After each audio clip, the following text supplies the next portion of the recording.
Ele ataca sem aviso e mata em um instante. Fiquei com 24 ferimentos e parou meu coração. Ele pode destruir um avião, impulsionar um trem e até ressuscitar os mortos. Afastem, afastem! Quando precisa de um choque, precisa na hora. Poucas forças na Terra se comparam ao poder de um choque elétrico. A dose letal só precisa de uma fração de segundo para causar a morte. Então, tenha medo. Tenha muito medo, porque agora... Caramba!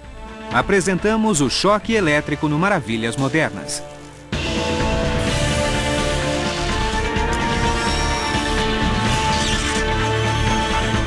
Maravilhas Modernas, o choque elétrico. Os perigos do choque elétrico são 100% reais.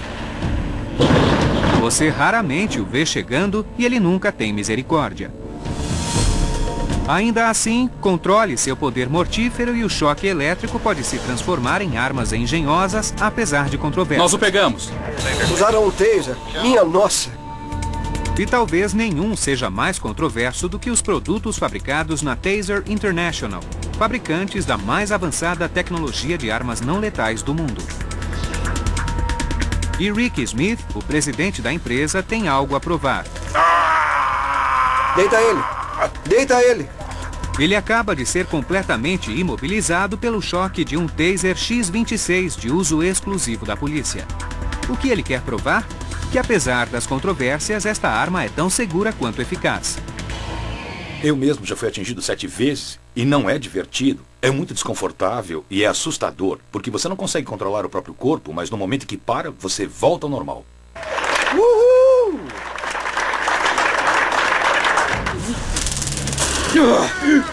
Mas não é a dor que faz o taser funcionar, e sua meta é incapacitar e dominar o suspeito rapidamente e não machucá-lo. Antes do taser, a única outra escolha que eu teria seria não usar nenhuma ferramenta e tentar dominá-lo fisicamente. É muito perigoso, alguém vai se machucar. Ou posso pegar a minha arma. Há uma chance de 50% de que eu vou matá-lo e 50% dele viver com uma lesão que mudará a sua vida. O taser elimina o risco de morte, o uso de cacetetes, balas de revólver e funciona a uma distância de mais de 10 metros. Muito bem, acalme-se, acalme-se. O dispositivo evita que tenha de se engajar fisicamente, que é quando as lesões ocorrem. E ele promove uma redução dramática das lesões decorrentes desses casos. Ele também ajuda a deter pessoas que normalmente não seriam impedidas pela dor. Ai, caramba! Cacetete, gás de pimenta, nada disso detém um cara que tomou metanfetaminas. Esse dispositivo resolve na hora, pode apostar. É por isso que está sendo tão bem recebido, porque é o único dispositivo que funciona contra os suspeitos mais agressivos e mais perigosos, e você não tem que matá-los. Veja como ele funciona. Uma vez que o suspeito é localizado pelo laser, um disparo do gatilho lança 2 sondas eletrônicas na direção do alvo. Feitas de anzóis de pesca comuns, as sondas se alojam na pele ou na roupa do alvo, enquanto fios mantêm as sondas ligadas a uma fonte de energia dentro da arma, que começa a dispersar cargas elétricas. Acabamos de acionar o Taser X-26. Na verdade, disparamos 2 sondas, uma positiva e uma negativa. E como são opostas, as energias se atraem. Então, no corpo humano, podemos criar um circuito de energia partindo desse dispositivo para o corpo e derrubando a pessoa instantaneamente. Este dispositivo envia 19 pulsos a cada segundo para o seu corpo, e à medida que cada um desses pulsos é transmitido pelo corpo, eles são captados pelos nervos, e esses nervos provocam a contração dos músculos. E se houver um pulso por segundo, seria mais ou menos assim. E 10 vezes por segundo seria mais ou menos assim. E se fizermos 20 vezes por segundo, a tendência é as contrações individuais tornarem-se uma contração suave. Os pulsos elétricos do taser são disparados durante 5 segundos, tempo suficiente para a polícia dominar um suspeito, para quem esse breve período de tempo pode parecer uma eternidade. Vai melhorar daqui a pouco, tá bom? Tá bom. Obrigado.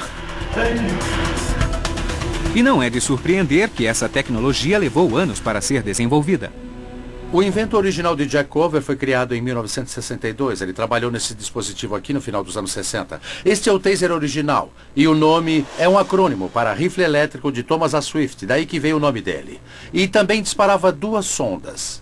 Mas fazia uso de pólvora, então não podia ser vendido ao público e era considerado uma arma de fogo. Então nós procuramos Jack Cover e desenvolvemos juntos o que chamamos de Air Taser.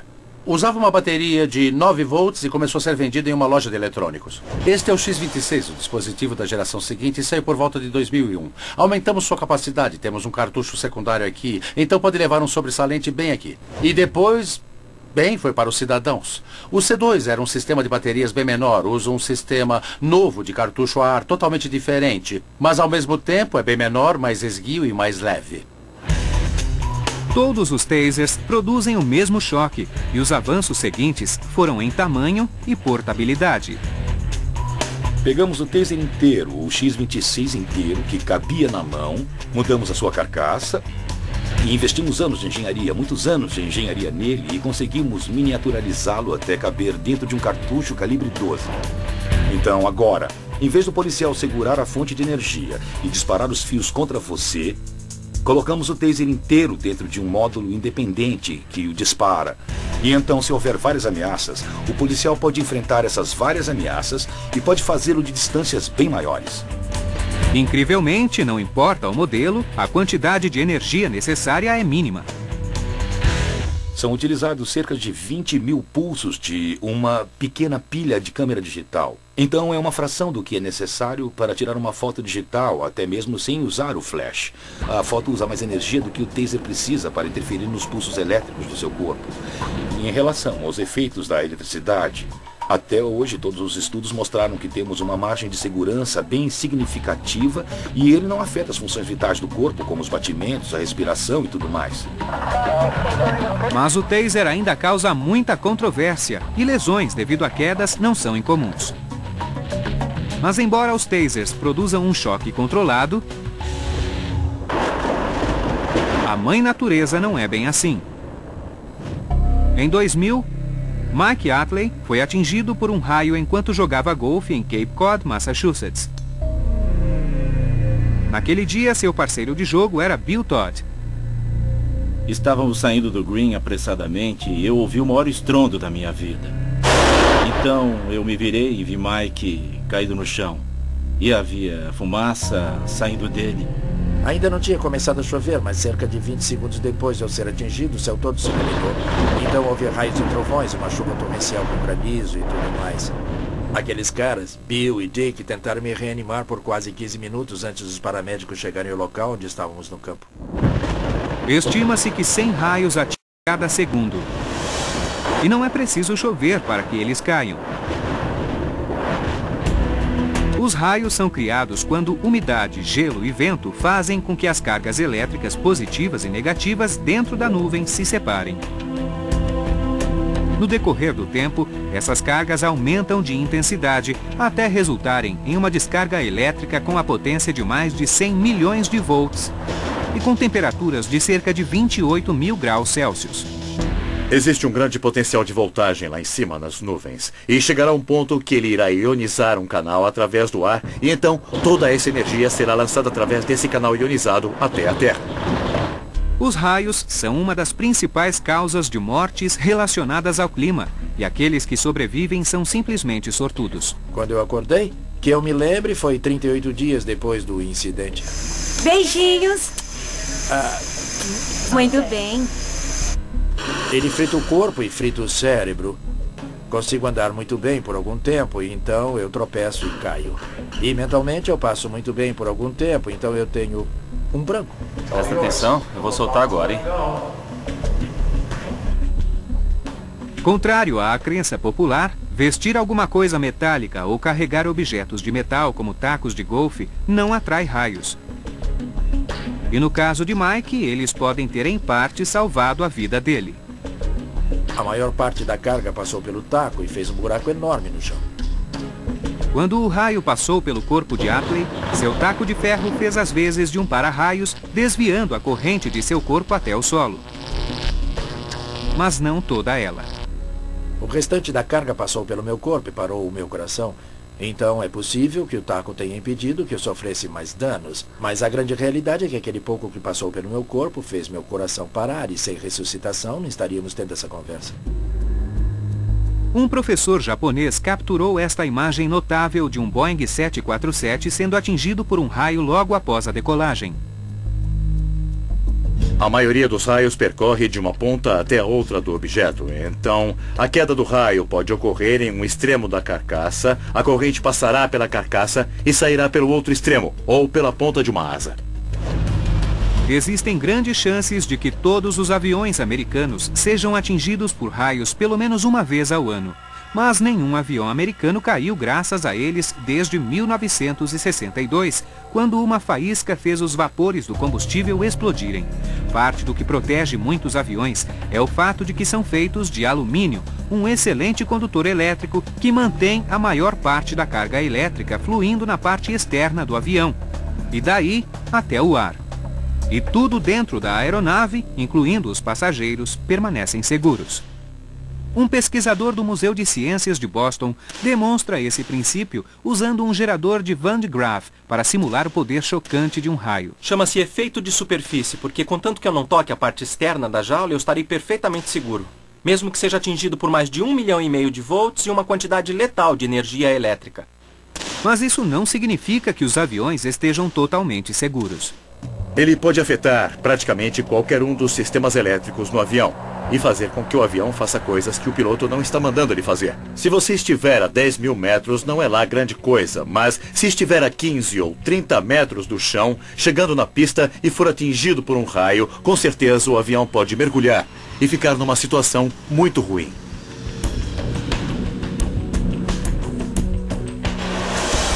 A D&B Engineering é líder na tecnologia de raios e abriga um dos simuladores de raios mais sofisticados do mundo. Fizemos um teste de corrente de 200 mil amperes e, como você pode ver, causou danos significativos à chapa. Gerando cargas de mais de 1 milhão de volts ou 200 mil amperes de corrente, o simulador da D&B fornece dados inestimáveis para aqueles que criam medidas contra raios. Isso inclui os criadores desta fita aparentemente simples, o meio mais eficaz de proteger os olhos e ouvidos de um avião, seu radar. O nosso objetivo é interceptar a energia daqueles raios. Colocamos o nosso dispositivo na superfície do domo do radar e também em volta da antena que fica lá dentro. Quando a carga elétrica inicial do raio atinge o avião, ele percorre o domo na direção do radar que fica lá dentro. Espaços na superfície de cobre da fita fazem com que a faísca elétrica salte de um espaço para o outro. Uma vez que todos os espaços estejam preenchidos, cria-se um canal ionizado completo, através do qual o restante da carga elétrica passa para o exterior do avião e então para o ar. Um bom jeito de comparar é com o seu coração. Tem uma caixa torácica em volta dele, tem as costelas cercando o coração. Bom, os nossos desviadores estão colocados em volta daquele sistema de radar, que fica lá dentro, e seu propósito é o mesmo. Aqui, os testes da D&B provam a notável eficácia da fita. Enquanto cargas múltiplas de 100 mil volts, produzidas pelo homem, são desviadas ao longo da fita. Os engenheiros da D&B tomam todos os cuidados para se proteger de um choque elétrico. E você também deveria. É bem simples. Preste atenção. Quando ouvir o trovão, abrigue-se. É só. Preste atenção ao clima e reaja. Enquanto a maioria das pessoas faz o que pode para evitar situações chocantes, existem alguns poucos que as procuram na rede elétrica, carregada com mais de 500 mil de volts. Madison, Wisconsin. Um fio elétrico partido eletrocuta 2 pessoas que corriam pela chuva para pegar um ônibus. Apesar de estarem distantes do fio energizado, a eletricidade viajou mais de 60 metros pela água empoçada e eles tiveram morte instantânea. Ninguém podia prever, mas os resultados foram inevitáveis. A rede elétrica mata. Ninguém tem mais consciência disso do que Spider Lockhart, que passa seus dias a mais de 60 metros acima do solo, fazendo reparos nos maiores cabos elétricos que existem. Para ele e outros reparadores da Haberfield Corporation, trabalhar sobre 500 mil volts é apenas parte de sua rotina diária. A sensação é que você tem formigas andando entre as ligações elétricas das suas luvas até as suas mangas e também na sua jaqueta, e às vezes até o seu pescoço. E aí você começa a se coçar porque acha que tem alguma coisa andando em você, mas não passa de voltagem errática passando por você. Os cabos elétricos de alta voltagem são o sangue da vida da grade de energia dos Estados Unidos. Se um cabo ficar rompido até mesmo algumas horas, não será apenas uma inconveniência para os clientes, mas também um prejuízo de milhões de dólares. E é aí que a Haverfield entra, porque eles podem chegar aos locais mais remotos, mais rápido e de maneira mais eficiente do que qualquer equipe de terra. A beleza do que fazemos é que podemos ir diretamente ao condutor ou ao local problemático e avaliá-lo imediatamente. E logo após o reparo terminamos. Podemos voar até o local seguinte, então somos bem rápidos. Tudo faz sentido, exceto que 90% de toda a rede elétrica externa não é isolada e pode matar. A única defesa contra ela, experiência e ferramentas adequadas. O que eu tenho aqui é o que chamamos de roupa condutiva. E essa roupa é uma jaula de aço que envolve o reparador. Feita de 25% de fios de aço e 75% Nomex, um material retardante de fogo, a roupa condutiva forma uma carapaça metálica protetora em volta do reparador, assim como o revestimento de alumínio de um avião é outro exemplo de efeito de superfície. Quando você veste a roupa, a eletricidade em si flui em volta do reparador em vez de ir diretamente para ele. E assim podemos trabalhar em segurança com essas altas voltagens. Em seguida, é hora de decolar. Voamos a cerca de 50 a 60 km por hora pela linha. São patrulhas rápidas em que localizamos visualmente qualquer grande problema que a linha possa ter. A relação entre o reparador e o piloto do helicóptero deve ser de confiança absoluta e comunicação é essencial. Ficamos presos juntos naquela plataforma, quer eu esteja de pé no estribo ou na própria plataforma. Então, se algo der errado, nós dois estamos juntos nessa. Se confiamos um no outro, sim. O maior perigo é uma armadilha elétrica invisível ao olho humano. Enquanto uma carga elétrica corre pela linha elétrica, ela acumula potencial elétrico, criando campos magnéticos que envolvem uma linha como um halo. Fique fora do halo e o perigo é mínimo. Mas aproxime-se demais e a eletricidade saltará como um raio. E às vezes terá consequências mortíferas. Em relação ao cabo energizado, você precisa ficar a um mínimo de 3,5 metros dele. Senão, aquela eletricidade saltará até você e, se você estiver perto dela, ela o matará. Para evitar que isso aconteça, as equipes da Haverfield usam uma simples haste metálica para atrair e controlar o arco potencialmente mortífero. E para fazer isso, pegamos uma haste e uma vez que entramos naquele campo, naqueles 3,5 metros, aquela haste está estendida. E uma vez que chegamos perto bastante, a ligação elétrica entre aquele cabo e a plataforma irá saltar para a ponta da haste. E uma vez que o helicóptero chega perto o bastante, o reparador encosta a haste no cabo elétrico, minimizando o arco e permitindo que os campos eletromagnéticos percorram e envolvam o helicóptero e o reparador. E daquele momento em diante, ficamos energizados com 500 mil de volts. Uma vez energizado, Spider prende um conector conhecido como ponte, que oferece uma ligação mais segura do que a haste. Se o helicóptero precisar se afastar, seja por qualquer motivo, podemos nos separar. Nós não nos prendemos permanentemente ao fio em si. Então, uma vez que prendo isto ao condutor em si, posso baixar a haste e prosseguir com o meu trabalho daquele ponto em diante. E quando estamos lá, você imaginaria que no meio do nada haveria o maior silêncio. Mas não é assim. É muito barulhento lá em cima. E uma vez que você está lá em cima, energizado com 500 mil de volts, o que você ouve é aquele campo de eletricidade fluindo em volta daquele fio e é ruidoso. Na linha, o reparador realiza inspeções detalhadas, assim como quaisquer reparos necessários. E aquele saco que o reparador leva consigo, além de conter seu equipamento, também tem uma escada portátil caso ele fique preso ou precise sair de lá rapidamente. Mas isso significa que o processo todo é a prova de choque? Claro, contanto que tudo corra conforme o plano. Às vezes, não corre. Em 1988, a haste de metal de Spider caiu e ele tomou um choque elétrico instantâneo na perna. Fiquei com 24 ferimentos e parou meu coração. Uma vez que me levaram para o chão, um cavalheiro fez ressuscitação em mim e o meu coração funcionou de novo. Se eu fico com medo, se você não tem medo, não está seguro. Coragem e treinamento podem ser essenciais para os reparadores de cabos. Mas nas penitenciárias por todos os Estados Unidos, nem mesmo o condenado mais endurecido se arriscará a encostar nestes fios chocantes. Não existe um símbolo mais sinistro do poder da eletricidade do que a cadeira elétrica.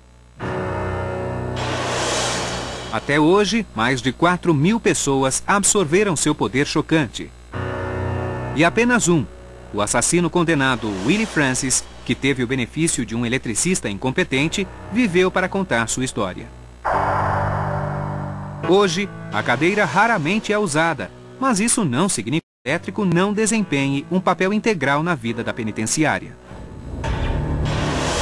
A penitenciária estadual Kern Valley, em Delano, na Califórnia, abriga mais de 5.000 condenados e quase todos eles são nível 4, segurança máxima, os piores dos piores. Mas se você espera ver policiais armados em todas as torres, está enganado. Isso é coisa antiga. Hoje a melhor dissuasão não vem do cano de uma arma, mas do poder chocante deste assassino sem rosto, uma cerca eletrificada letal. Encoste nela e você já era. Aquilo que torna uma cerca mortífera não é necessariamente a voltagem. A eletricidade estática pode produzir 10.000 volts, basta esfregar seus pés no carpete e tocar a maçaneta da porta. O que a torna letal é a grande quantidade de corrente passando pelo corpo. 70 miliamperes, ou 7 milésimos de ampere, geralmente é considerado letal. E isso produz 1,5 ampere, que é 20 vezes a dose letal. As cercas eletrificadas são usadas desta maneira desde a Primeira Guerra. Naquela época, não havia nada entre os fios mortíferos e aqueles que ousavam se aproximar deles. Mais recentemente, a demanda por mais penitenciárias aumentou, e com ela, um interesse renovado no poder chocante das cercas eletrificadas. Nos anos 80, o Departamento de Correção e Reabilitação da Califórnia começou a expandir seu programa de construção. Fomos de 12 penitenciárias para mais de 30 atualmente. Ao fazê-lo, procuramos economizar em todos os aspectos e aumentar a segurança. E foi sugerido que usássemos uma cerca eletrificada. Não é mais necessário ter guardas armados em cada torre. Isso economiza milhões para o Estado ao mesmo tempo em que não permite que ninguém esqueça que está em risco. Então, se você relar nela, até mesmo o menor toque, é o mesmo que tocá-la e você receberá uma dose letal. A cerca em Delano tem 16 fios apoiados por isoladores de 12.000 volts instalados em postes de aço galvanizado. Uma malha de nylon trançada cerca os 9 fios inferiores para deter aves e outros animais. Os postes de metal são aterrados com uma fundação e com um fio terra de cobre para garantir que haja boa condutividade no caso de contato entre o fio e a pessoa na cerca. Cada fio é composto por 6 filamentos de aço inoxidável revestindo um núcleo de cobre, o que aumenta a condutividade. E não é de surpreender que o acesso a esta terra de ninguém seja supervisionado atentamente e um procedimento controlado é realizado para se ter acesso, mesmo se for para resgatar um fugitivo em potencial. Por aqui. Aqui o que fazemos é tirar a energia da cerca eletrificada. É assim que falamos quando desligamos a cerca para que os funcionários possam entrar na linha das cercas. Então, neste momento, vou pedir autorização do comandante da vigia. O comandante dá a autorização somente depois que oficiais armados confirmam que a área está livre. Terminamos a checagem, está tudo livre. Entendido. A checagem da cerca está completa? Sim, senhor. Tudo livre. É como algo saído de Missão Impossível. Por favor, vá para lá. Uma série de interruptores precisa ser desligada na sequência exata para desligar a cerca e liberar a chave para o portão. E por motivos de segurança, esta sequência é altamente confidencial. E se você fez isso e fez corretamente, você conseguirá pegar a chave. Ela fica encapsulada aqui dentro, é a chave de todo esse setor. E mesmo no caso de uma fuga em potencial, um teste final de voltagem é necessário para confirmar que cada fio está desenergizado. Pode parecer um exagero, mas não se engane. Com esta tecnologia mortífera, não há segundas chances. E até agora, nem mesmo os criminosos mais endurecidos se dispuseram a arriscá-lo. Antes da cerca eletrificada, havia ocasiões em que os condenados escaparam sobre cercas, apesar das torres. E desde a instalação das cercas eletrificadas até hoje, nunca houve nenhuma fuga bem-sucedida através de uma cerca eletrificada na Califórnia. Poucas coisas rivalizam com o poder chocante de uma cerca letal, e apenas uma fica à vista de milhões de viajantes todos os dias. É o conhecido terceiro trilho. Estamos bem no meio da linha azul. Deixamos o centro de transportes Frankfort. Estamos indo na direção do centro da cidade. A linha azul é um terceiro sistema de trilhos que utiliza 600 volts de corrente contínua para energizar nossos trens. E enquanto nos dirigimos para a cidade, você pode ver o trilho ali. Fica deste lado. Todo trilho de metrô tem o terceiro trilho. É aquele que corre paralelo aos dois trilhos principais, fornecendo energia para o trem. Mas ponha apenas um único pé nele e você provavelmente vai virar torrada. O contato é feito através de uma série de chapas metálicas presas a cada uma das composições. Elas são conhecidas como sapatas e deslizam ao longo da face inferior do terceiro trilho. A maioria dos terceiros trilhos geralmente é uma combinação de alumínio e aço, e eles têm de ser grandes assim porque às vezes puxamos até 10.000 amperes, e se fosse menor ele derreteria. E quando as sapatas e o trilho entram em contato, a sapata puxa a corrente para o sistema elétrico da composição. Estamos sob um trem elevado na Market Frankfort. E é assim que obtemos a energia do terceiro trilho. Puxamos 600 volts através da sapata do terceiro trilho. A energia vem até o inversor de propulsão, que então transforma a corrente de contínua em alternada. Depois nós a trazemos para o motor de corrente alternada, e é isso que dá propulsão ao trem e o conduz linha acima e abaixo.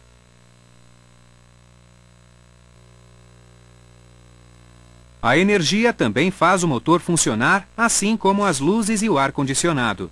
Depois ela retorna pelos trilhos sobre os quais o trem anda.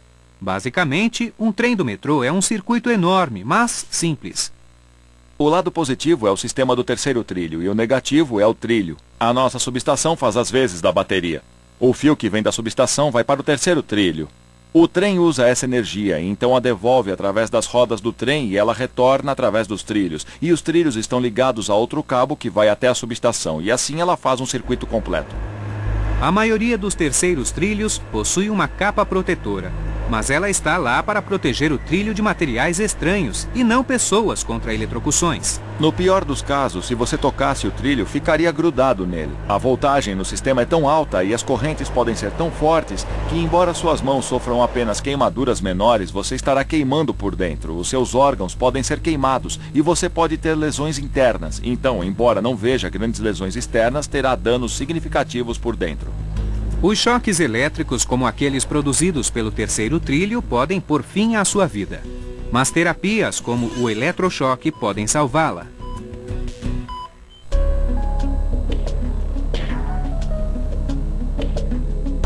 Em alguns momentos, você vai testemunhar uma sessão de terapia eletroconvulsiva, o ECT, que uma vez já foi conhecido como eletrochoque. Hoje, o eletrochoque é uma das principais formas de tratamento médico para pessoas que sofrem de depressão grave. Quando as pessoas já esgotaram suas opções de drogas antidepressivas ou chegaram ao ponto de estar tão exauridas por sua depressão e não conseguem mais funcionar ou não aguentam mais, essas são pessoas que se beneficiam do eletrochoque. O eletrochoque ganhou destaque inicial na década de 30. Alguns psiquiatras europeus haviam observado por décadas que quando as pessoas deprimidas sofriam convulsões espontâneas, sua depressão melhorava. Partindo desse insight, os médicos começaram a induzir convulsões, primeiro com substâncias químicas e depois com eletrochoque. Durante as décadas de 50 e 60, algumas variações de eletroterapia foram mal utilizadas. Mas esses abusos históricos não têm nada a ver com os procedimentos atuais da terapia. Respire bem fundo, tá bom? Quando digo a palavra eletrochoque, as pessoas imediatamente pensam em Jack Nicholson e O Estranho no Ninho. Foi um desempenho notável, mas foi uma retratação imprecisa sobre os objetivos do eletrochoque. De fato, é uma terapia muito mais benigna do que aquela que foi retratada. Respire fundo, está indo muito bem. Durante um tratamento típico de eletrochoque, uma dosagem de apenas 30 a 50 joules de corrente elétrica é gerada. É menos do que o poder de choque encontrado em uma lâmpada de 100 watts. Estes são os eletrodos de tratamento que usamos para o eletrochoque. Eles são colocados na cabeça, um na lateral da cabeça e um no topo da cabeça. E não é muita corrente. De vez em quando passo isto pela minha mão, faz um pouco de cócegas. Mas a corrente é suficiente para provocar uma crise tônico-clônica. A corrente elétrica não faz nada de terapêutico. Ela é simplesmente a maneira mais segura que temos para provocar uma crise tônico-clônica sob circunstâncias muito controladas. Colocamos protetores na boca para que não haja chance de danos aos dentes durante o tratamento. E agora o tratamento propriamente dito.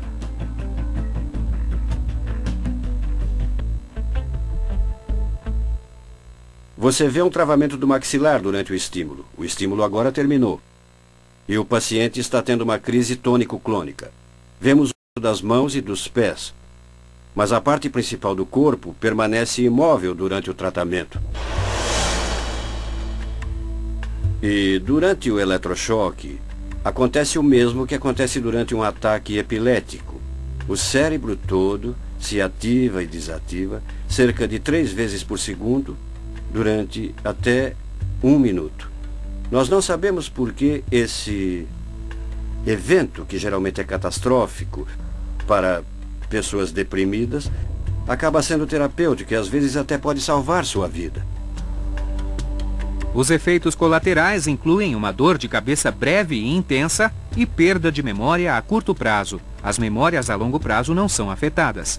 Essa era a minha preocupação, que eu perderia mais memórias ou alguma coisa importante. Sabe, aquelas coisas que não se pode comprar, como uma memória de infância, ou a lembrança dos meus sobrinhos, ou saber quem eu sou. Está acordado? Está? Acho que posso dizer que foi uma jornada para mim. Sabe, primeiro aceitar esse tratamento e acreditar que funcionaria. Então, eu estou grato por esse tratamento. Você já viu isto em quase todas as séries médicas da atualidade. As pás da vida, que revertem as paradas cardíacas através do poder do choque elétrico. Liguem ele ao monitor, massagem cardíaca. É assim que elas funcionam quando há uma vida em risco. Pare a massagem, qual é o ritmo? Os segundos contam, porque sabemos que quanto mais tempo leva para reativar o coração e estabelecer a ventilação, menos provável é a sobrevivência do indivíduo. Vamos colocar os terminais. Hoje, as pás enormes foram substituídas por almofadas adesivas mais eficazes. Contudo, a tecnologia permanece... Preciso de epinefrina, por favor. Chama-se desfibrilador cardíaco externo, a primeira linha de defesa durante a parada cardíaca. Para trás, se afastem. Choque. Pronto. Isso. O desfibrilador é um dos componentes integrais do esforço de ressuscitação, porque sem ele, você não tem como reativar o coração e restabelecer a função elétrica normal do coração. Um coração saudável tem um marcapasso natural embutido que cria impulsos elétricos, fazendo com que o coração se contraia a um ritmo regular para bombear o sangue. Mas em uma parada cardíaca, os impulsos naturais se tornam caóticos e o coração começa a falhar. Normalmente, quando o coração está batendo, Ocorre uma condução elétrica coordenada de cima a baixo, seguida por uma contração mecânica, muito rítmica e organizada. Quando ocorre uma fibrilação, a organização cessa e o coração não bate de maneira eficaz e não transporta sangue pelo corpo. As duas almofadas são colocadas em posições opostas com o coração no meio. E uma carga elétrica é aplicada criando um circuito elétrico breve e intenso. O choque faz tudo ficar parado por um momento.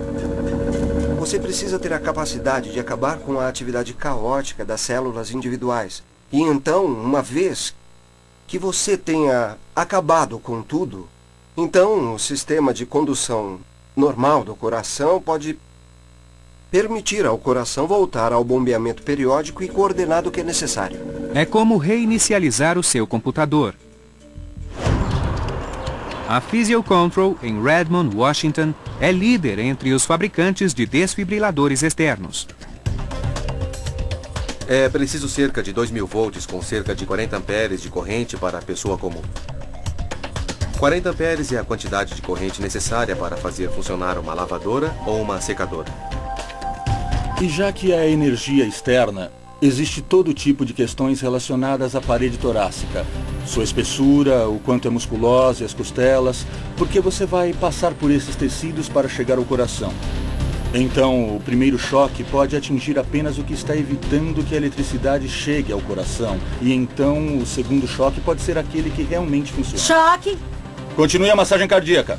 Alguns estudos mostraram que os índices de sobrevivência são de até 74% quando a desfibrilação é feita em até 3 minutos após o colapso. Pare a massagem. Temos pulso? Temos pulso. Muito bom, pessoal. Temos pulso. Muito bom.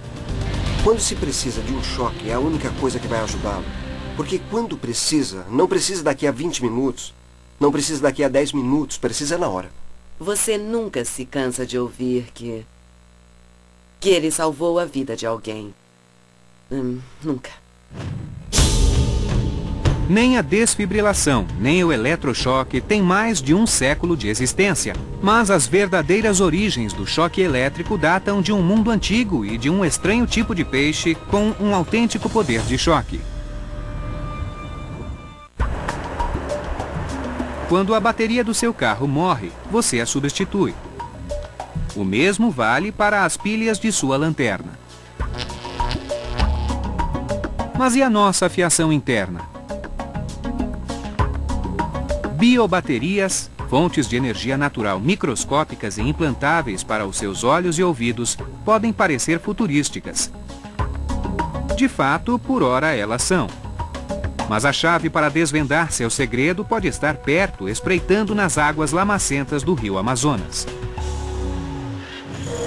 Conheça o potencial de choque do eletroforos elétricos, o poraquê. Ele não tem escamas nem dentes, mas se você não tiver respeito por ele, ele o matará. Pergunte a este jacaré enquanto se aproxima de seu extremo de alta voltagem. O poraquê, um caçador noturno solitário, pode produzir um choque de mais de 600 volts a 1,5 ampere.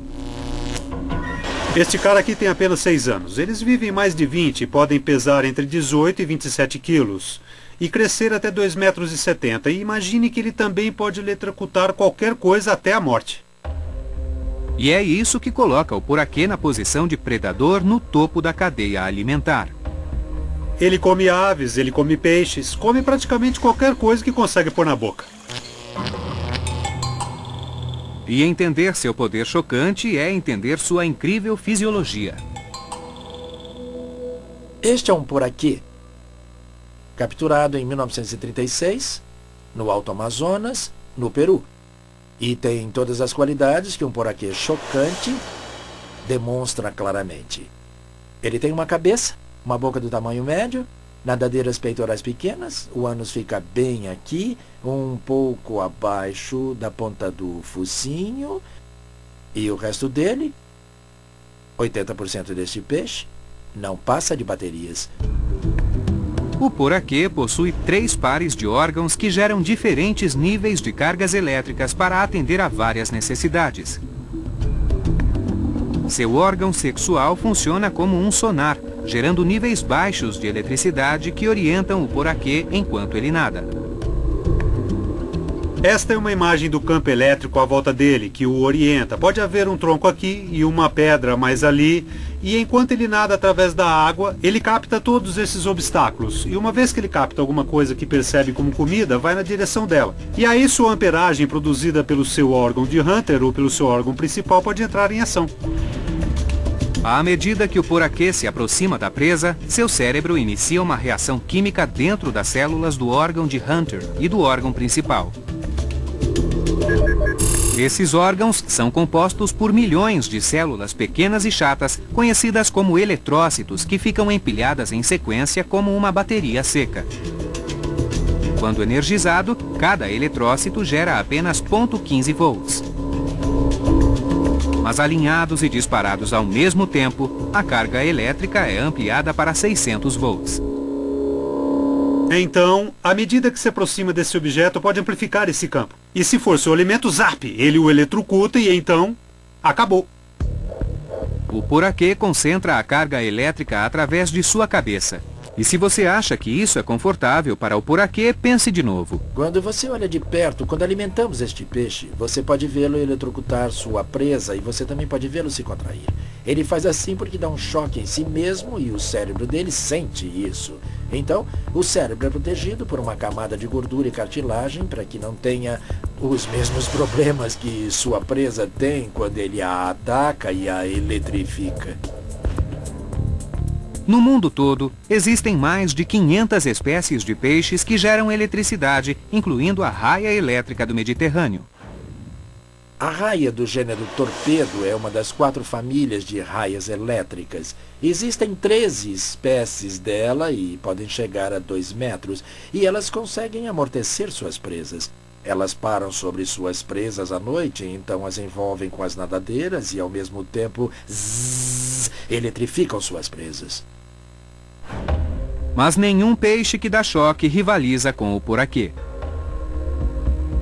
Esse peixe tem a habilidade de engolir presas muito maiores do que ele. E esse peixe come quase todos os dias, porque ele tem... Nossa, essa eu senti. Bom. Até mesmo direto resulta em um bom choque.